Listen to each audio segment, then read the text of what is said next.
आप सबको जय यीशु की।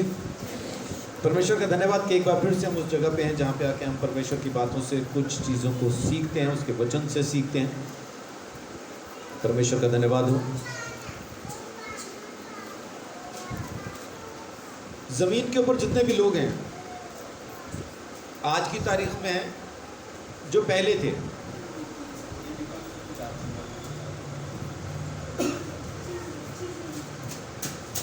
सभी को अगर मैं लेके चलूं, सभी को अगर मैं देख के चलूं, अगर किसी को ये पता चल जाए आज की तारीख में कि उस जगह पे उसको मार दिया जाएगा, तो वो उस जगह पे जाता नहीं है बल्कि वहाँ से भाग जाता है। आज रेजरेक्शन डे के समय पे, आज पाम संडे के दिन, मैं आप लोगों से ये शेयर करना चाहता हूँ कि आखिर मैं प्रभु यीशु मसीह पर विश्वास क्यों करता हूँ।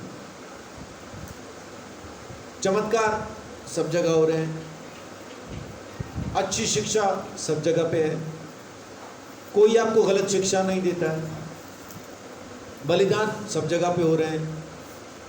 बलिदान माने बहुत से लोगों ने अपनी जान दी है अपने विश्वास के लिए, और वो हर विश्वास में दी है, हर विश्वास में लोग मरे हैं।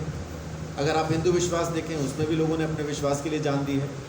अगर आप सिख विश्वास को देखें, उसमें भी लोगों ने अपने विश्वास के लिए जान दी है। अगर आप इस्लाम में देखें, वहाँ भी लोगों ने अपने विश्वास के लिए जान दी है। ईसाई धर्म में भी जान दी है। लेकिन हम जान देने वालों पर यकीन नहीं करते, उन पर विश्वास नहीं करते, उनको नहीं पूछते। जैसे पतरस को, यूहन्ना को, यीशु मसीह के जितने चेले, यूहन्ना को छोड़ जितने भी चेले थे, सब मरे हैं, सब ने अपने विश्वास के लिए अपनी जान दी है, लेकिन हम उनको पूछते नहीं। और बाकी तमाम जगहों पे ऐसा है कि जो जिसने अपनी जान दी है उनको पूजा जाता है। यहाँ यीशु मसीह के बलिदान में और बाकी दूसरे बलिदान के अंदर एक फ़र्क मुझे क्या दिखाई दिया, क्यों मैं आज यीशु पे विश्वास करता हूँ, कि बाकी जितने मरे वो मर ही गए, उनमें से कोई जिंदा नहीं हुआ, जी नहीं उठा। लेकिन प्रभु यीशु वो मुर्दों में से जी उठा, और वो पहले कह के मरा, पहले कह के मरा कि मैं मरूंगा और तीसरे दिन जी भी उठूंगा। अगर यीशु जी ना उठता फिर तो ये भी बाकियों के जैसा ही होता। लेकिन आज तक किसी ने भी ये ऐलान नहीं किया कि मैं किस तरह से मरूंगा और फिर मैं तीसरे दिन कैसे जी उठूंगा। ये यीशु मसीह ने किया। देखिए बाइबल क्या कहती है, मत्ती की इंजील में देखें, मत्ती रचित सुसमाचार में जब आप देखते हैं 20वें अध्याय के अंदर, यीशु मसीह गलील के इलाके में था, यरूशलेम में नहीं था, है ना। देखिए जब आप पढ़ना शुरू करते हैं ना बाइबल को, तो थोड़ा सा आपको चीज़ों को समझने के लिए जहाँ पे आप पढ़ रहे हैं उससे थोड़ा पीछे जाके आपको देखना पड़ता है। 19 की पहली आयत में लिखा है, जब यीशु ये बातें कह चुका तो गलील से चला गया और यरदन के पार यहूदिया के प्रदेश में आया। तो इसके माने कि इस वक्त यीशु मसीह यहूदिया के इलाके में था, और वहाँ पे अब वो एक आखिरी प्रचार लोगों के साथ वहाँ पे क्या कर रहा है।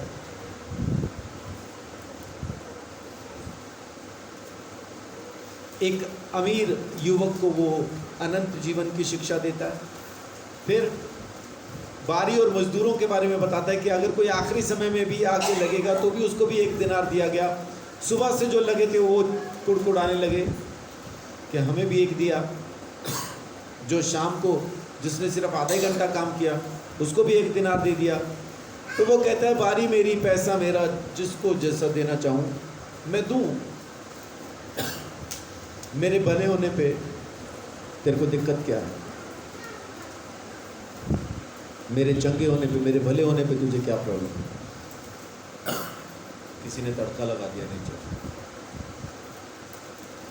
अब यहाँ पे यीशु मसीह एक खास बात कहता है।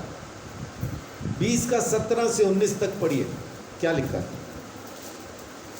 यीशु यरूशलेम को जाते हुए 12 चेलों को एकांत में ले गया और मार्ग में उनसे कहने लगा, देखो हम यरूशलेम को जाते हैं और मनुष्य का पुत्र प्रधान याजकों और शास्त्रियों के हाथ पकड़वाया जाएगा और वे उसको घात के योग्य ठहराएंगे। देखिए पहले से बता रहा है, एक हफ्ता है अभी उसके मरने में। आज संडे है ना, अब ये जा रहे हैं। आज यीशु मसीह गधी के बच्चे पर बैठकर यरूशलेम में प्रवेश करने को है, अभी रास्ते में है। और रास्ते में क्या बता रहा है कि हम यरूशलेम जा रहे हैं और अब मनुष्य का पुत्र प्रधान याजकों शास्त्रियों के हाथ पकड़वाया जाएगा और वो उसको मृत्यु दंड देंगे, घात के योग्य ठहराएंगे। आगे क्या लिखा है? और उसको अन्य जातियों के हाथ सौंपेंगे कि वे उसे ठट्ठों में उड़ाए और कोड़े मारे और क्रूस पे चढ़ाएं और वह तीसरे दिन जिलाया जाएगा। आमीन। पहले से बता रहा है मेरे साथ क्या होना, क्या क्या होगा। मुझे कोड़े मारेंगे, मुझे क्रूस पे चढ़ा देंगे, लेकिन मैं तीसरे दिन जिंदा हो जाऊंगा। ये मरने से पहले बोल रहा है यीशु, अभी रास्ते में है तो बोल रहा है। चेलों ने एक बार तो सुन लिया। कहां जा रहे? यरूशलेम। होना क्या है? मरूंगा। मरेगा कैसे? कोड़े मारेंगे पहले, फिर मुझे क्रूस पे चढ़ा देंगे, लेकिन मैं तीसरे दिन जिंदा हो जाऊंगा। अभी देखिए चेलों की हालत क्या होगी। मरकुस 10 अध्याय में आइए। अच्छा मैं एक चीज और बताऊं आपको।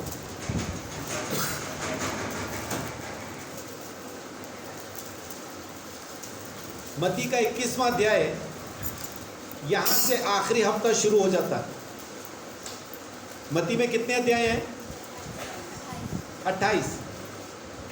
तो 21, 22, 23, 24, 25, 26, 27, 28, ये 8 अध्याय यीशु मसीह के उस आखिरी हफ्ते के अध्याय हैं।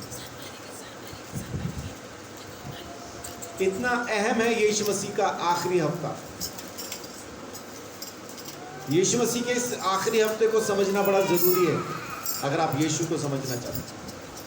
अब इधर पहुंचिए मरकुस 10 अध्याय में। मरकुस 10 में आइए। यहां पे भी यीशु मसीह अपनी मौत की भविष्यवाणी कर रहा है। 10 का 32 से 34 तक पढ़िए। और वे यरूशलेम को जाते हुए मार्ग में थे और यीशु उनके आगे आगे जा रहा था। चेले अचंभित थे और जो उसके पीछे पीछे चलते थे वे डरे हुए थे। हालत क्या है चेलों की? अचंभे में है। अचंभा किस चीज का कर रहे हैं? अचंभा इस बात का कर रहे होंगे, तो जब पता है इसको मार देंगे, जा क्यों रहा है?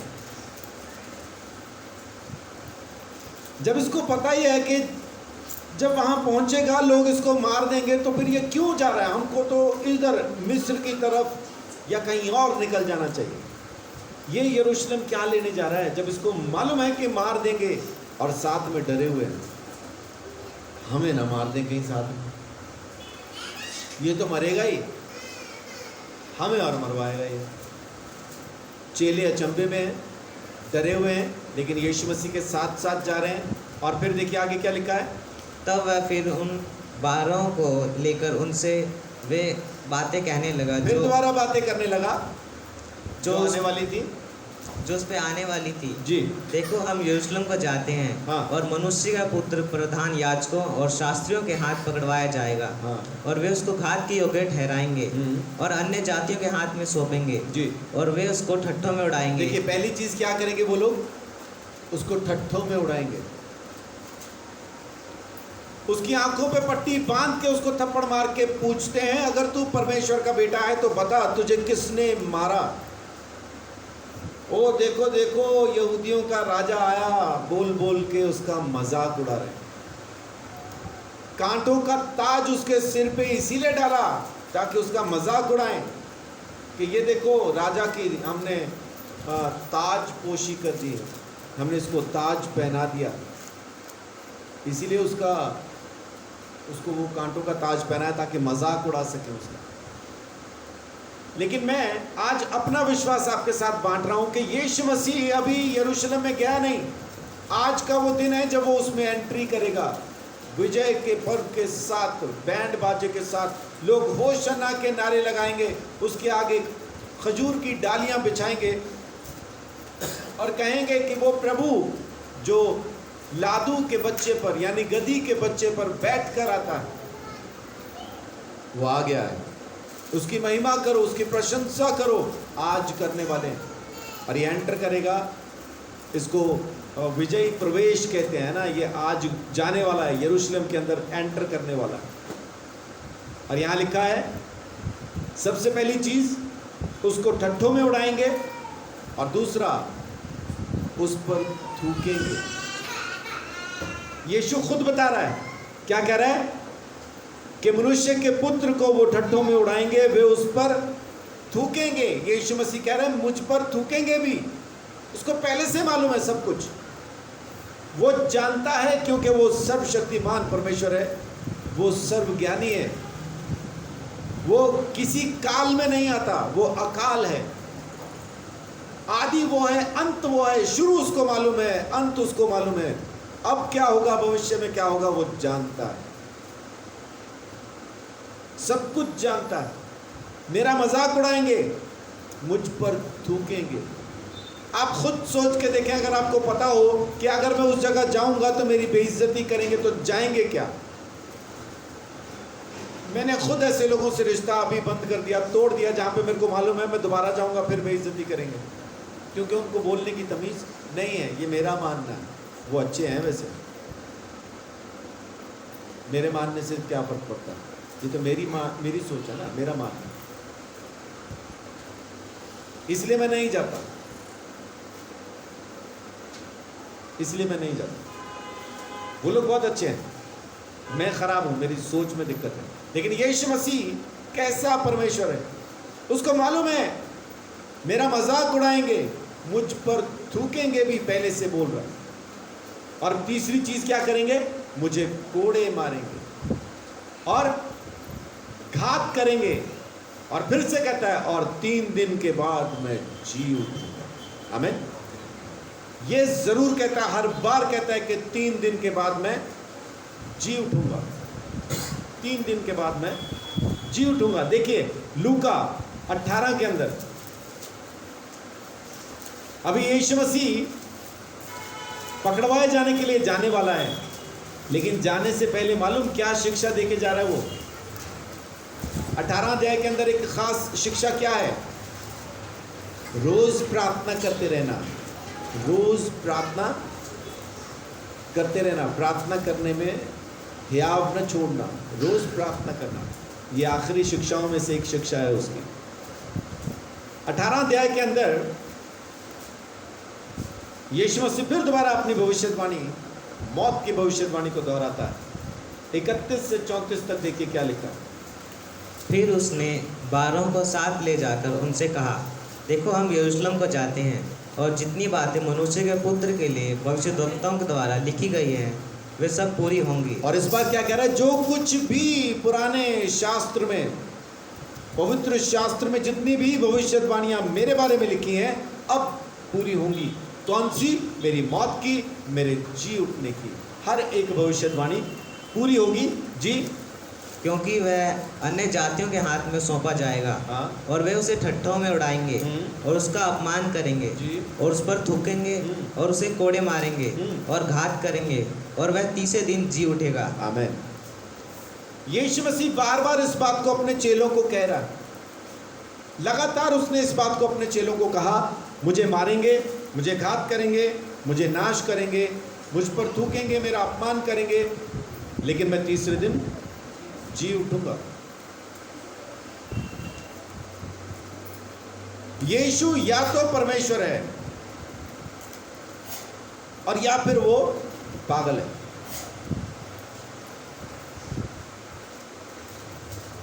यीशु या तो परमेश्वर है या पागल है, बीच का कुछ नहीं।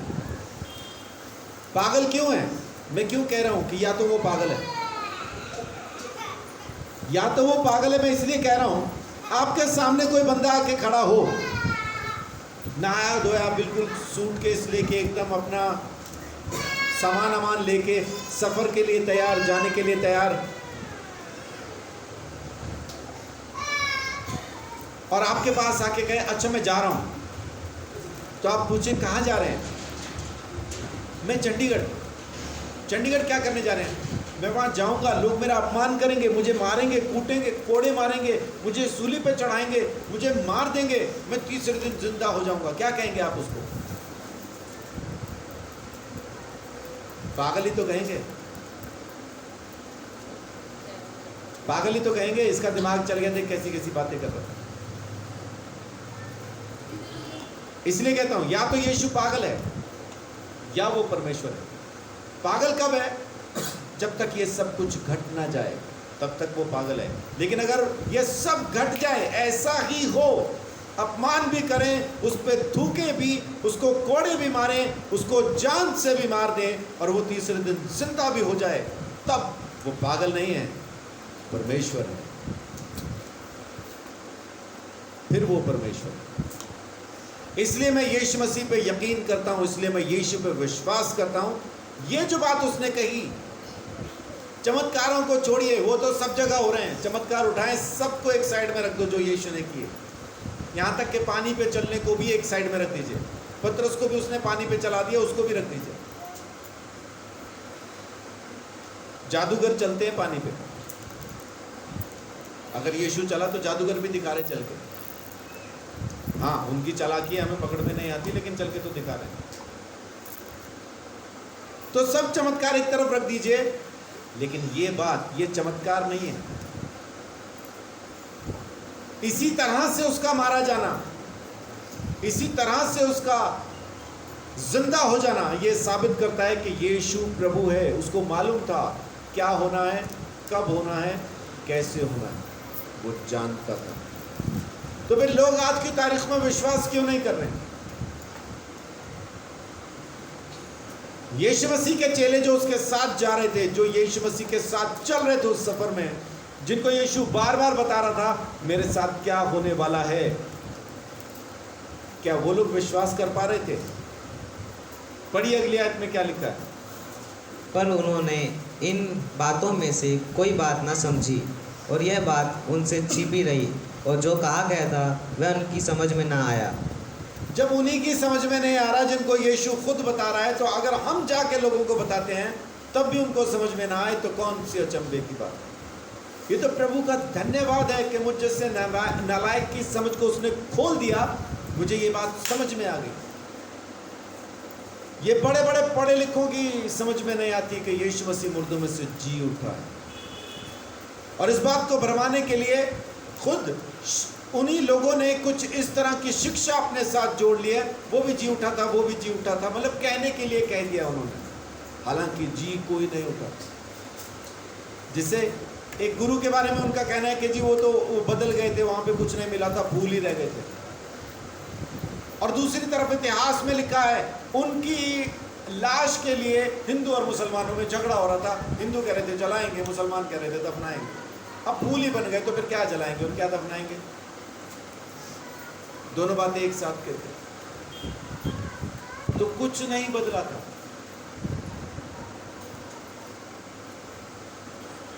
वहीं थी लाश और उसका संस्कार भी हुआ। आज तक जितने मरे खत्म हुए, कोई दोबारा जी ना उठा। मैं यीशु पे इसलिए विश्वास करता हूं कि उसने पहले से सब कुछ बताया। मैं जाऊंगा, मुझे पकड़वाएंगे, मेरा अपमान करेंगे, मुझे ठट्ठों में उड़ाएंगे, मेरे मुंह पे थूकेंगे, मुझे कोड़े मारेंगे, मुझे सूली पे चढ़ा देंगे और मैं तीसरे दिन जी उठूंगा। पूरा प्रोसेस, एक पूरा जैसा वो सीक्वेंस चलना था, यीशु मसीह ने पहले से बता दिया ये होगा अब मेरे साथ। और चेले तो पहले से डरे हुए आ रहे थे, पूरे डरे हुए घबराए हुए यीशु मसीह के साथ आ रहे हैं। इसलिए जब वो यरूशलेम में एंटर करता है, जब यीशु बोलता है जाओ, जाके उस गधी के बच्चे को जो तुम्हें पता हुआ मिलेगा ले आना। कोई पूछे क्यों लेके जा रहे तो बोलना प्रभु को इसकी ज़रूरत है। चले बोले ठीक है, अब इन्हें मरवाना तो है ही हमको।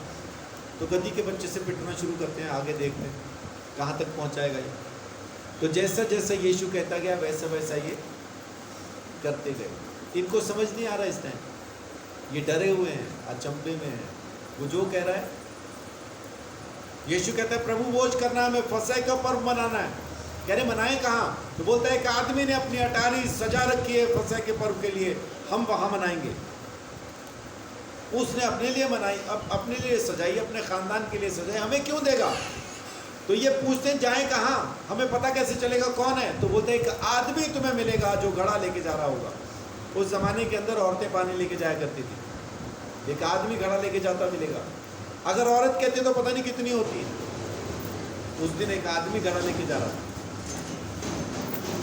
उसके पीछे जाना, जिस घर में जाए उसके मालिक को बोलना वो अटारी हमें दे दे, सजी सजाई पूरी, है ना, उसने जितना खर्चा किया है, जो भी खाने पीने का सारा इंतजाम है सब दे दे, हम खाएंगे, हम फसह मनाएंगे।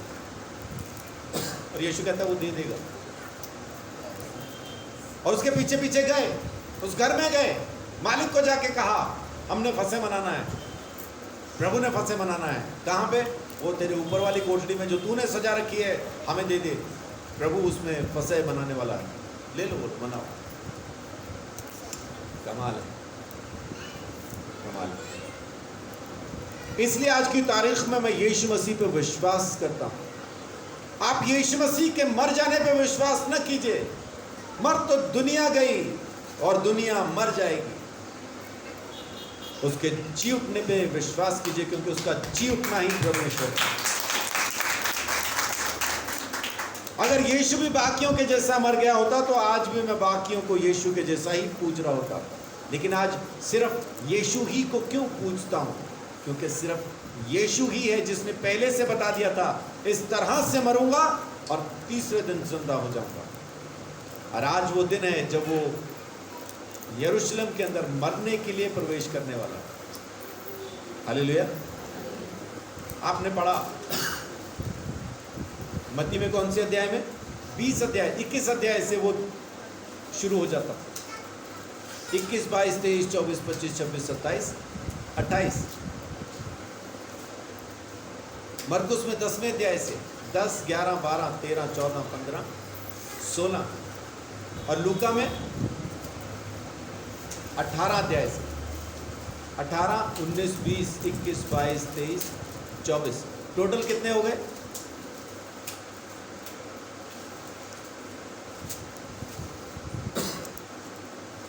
22 अध्याय टोटल हैं। 22 अध्याय। चारों सुसमाचारों के मिला के कितने अध्याय बनते हैं? चारों सुसमाचारों को अगर जोड़ दें तो अध्याय कितने बनेंगे? अभी मैंने यूहन्ना वाले नहीं गिने उसके आखिरी हफ्ते के, अभी सिर्फ मैंने यही गिने हैं।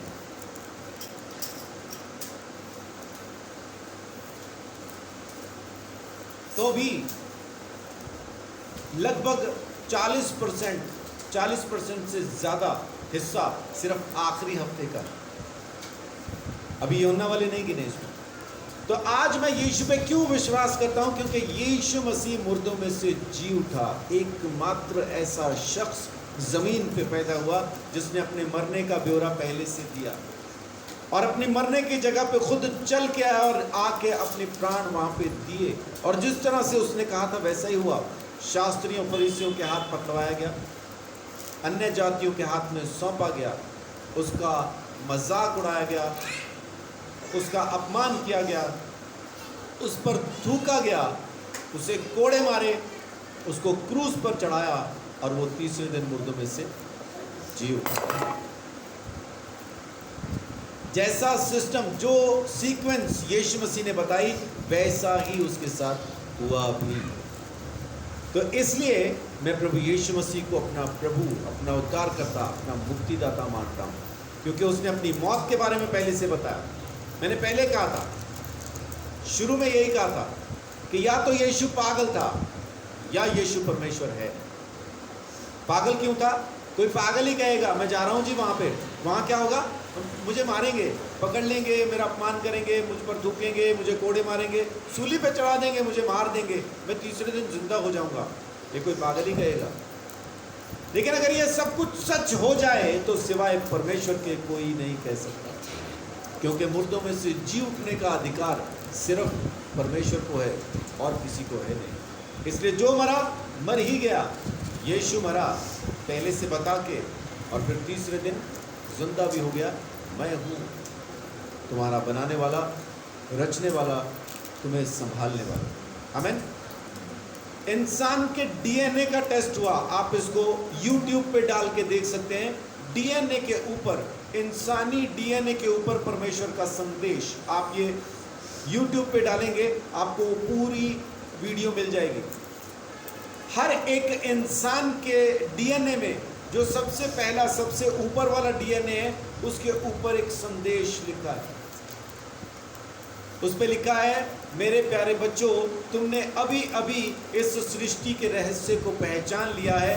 मैं यहोवा हूँ।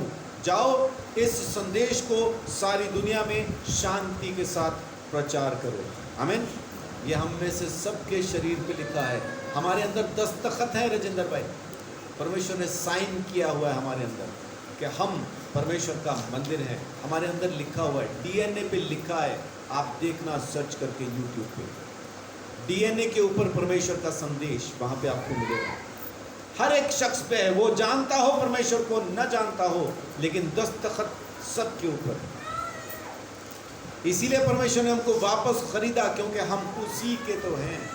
इसीलिए उसने हमें वापस खरीदा यीशु मसीह के लहू के द्वारा। सो परमेश्वर आपको बहुत आशीष, बड़ी बरकत दे, अपने अनुग्रह के अंदर संभाल के रखें।